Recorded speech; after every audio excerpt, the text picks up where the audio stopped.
Good morning mga ka-journey. Ngayong araw kukuha tayo ng saging. Na ibig sabihin, may tinanim, may madudukot. Pag may tiyaga, may nilaga. Tara po, samahan niyo ako. Pwede isa.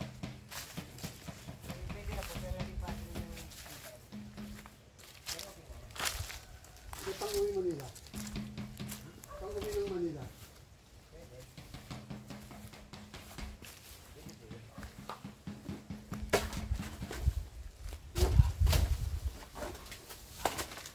Kaya di pa yung tigas na tigas na. Hanggang bukas? Ilang araw? Kahit 2 weeks, pwede na po yan. 2 weeks? Opo. Hindi, kung kukunin na. Pwede kunin na natin kung pwede na. Iuwi namin sa Manila. Opo.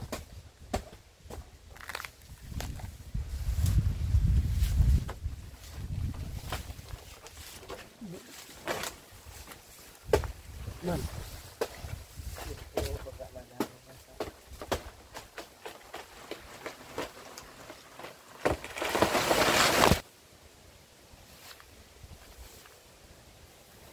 Ayun, bigat. Siguro mga 30 kilos.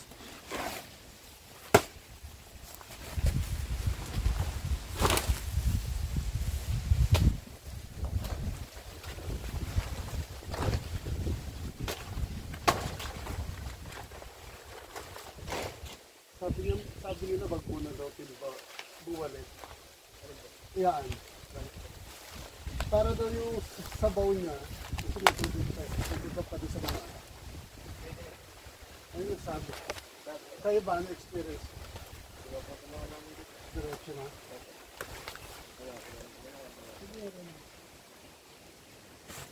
Parang lumuwag din siya doon.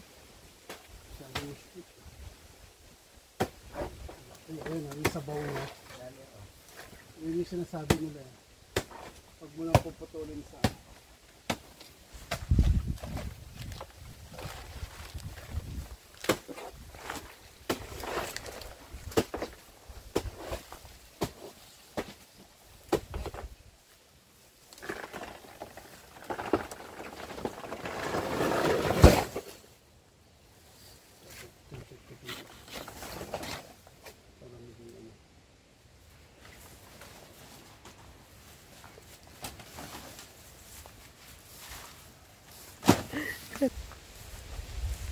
kukunin pa tayo. Dalawa pa yun. Tama lang ngayon.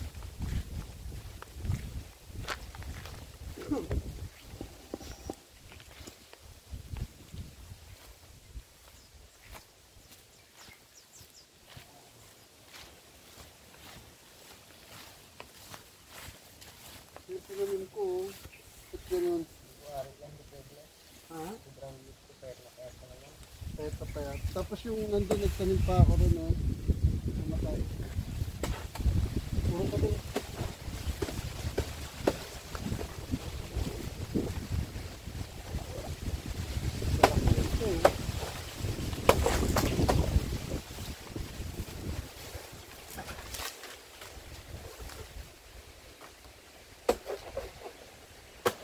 Puro ka rin.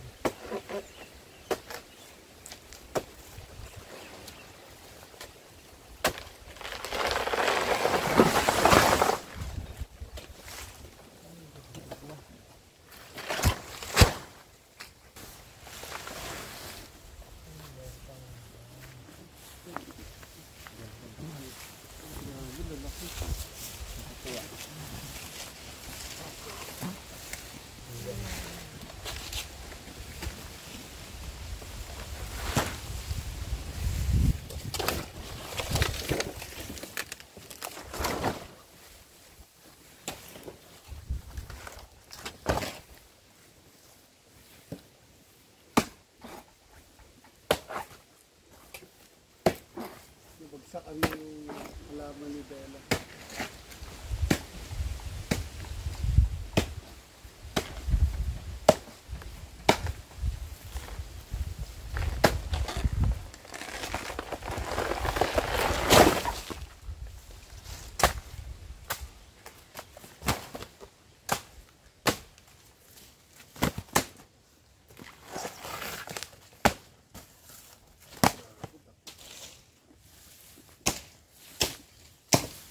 Lalaki ng antik.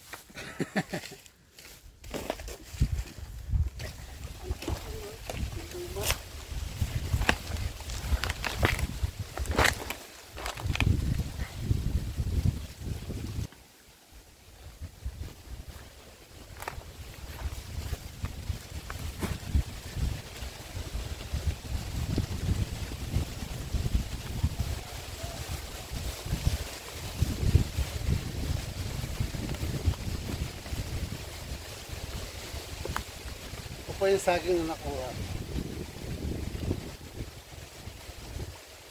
Meron pa doon. Ikat niya. Parang more than 20 kilos. Yung isang bulo.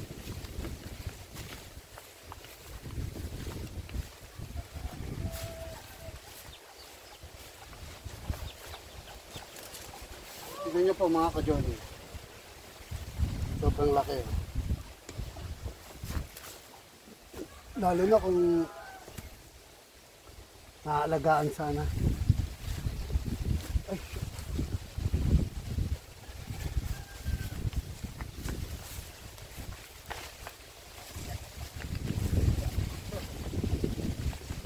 Ay, kuha mo na yun. Sabi mo meron pang labit dito.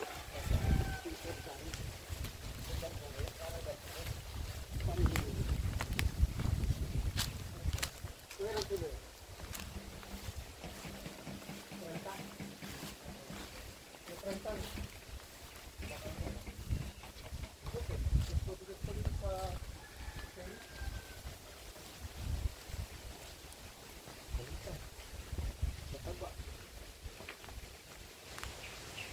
Hindi lungat eh. May hinog na part na, no? Sa pa yung sabi mo? Ito po yung maliit, tinuturo ko. Sobrang liit pala. Ay, ba yun? Yan yun. Pwede na rin yan? Pwede na po. Maliit lang po. Kaya. Okay, tagal na yun. Ito ang tamang pagtigas. Tiba pala, magtiba.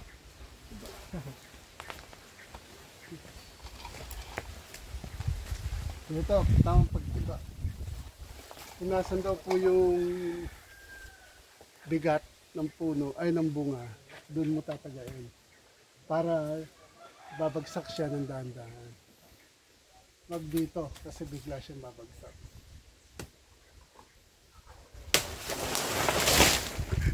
Sorry, nataga ako lahat. Sorry. Nataga ako bigla. Tapos sabi nila, pag nyo munang puputulin hanggang dito. Kasi para yung sabaw nung, ano, yung tubig na nasa katawan nung pinagputulan mo, lilipat pa siya para sa mga anak niya. Kaya pwedeng hayaan ng ganyan. Pwede naman yung pinagawa natin, pinutol na.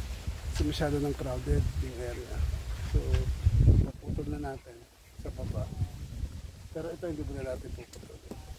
Kasi ito, yung pinagputulan natin yun, gamitin natin siya, tatagtarin natin bukas. Nalagay natin sa trapan, pabubulukin natin. Para pang ready dun sa ating African Nightcrawler. So, we need to wait until 3 months bago siya totally ma-decay. So gagamitin natin siya pang kain ng ating mga uod. At least makapagsimula tayo dun sa vermicast natin.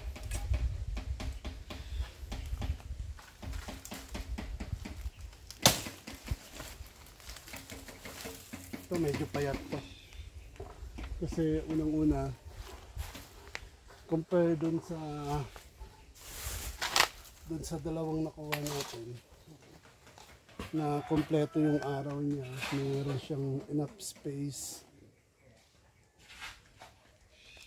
para magawa ng pagkain niya. Kasi yung araw, totally na aanohan siya, na po-focus siya ng araw. Unlike dito, kung titignan niyo po dito, yung dahon ng nyog nakapalibit sa kanya. So kaya parang naging ganito siya bansa. Kaya pagka magtatanim kayo ng banana, at least nasa open area siya. Kasi sinagad siya ng araw. At least 8 hours a day, may araw siya nakukuha. Kasi mahalaga sa kanya yung araw. So, ito yung nakuha natin for today. So, uuwi tayo ng Manila, kaya bigyan natin sila ng pasalubong sa Manila.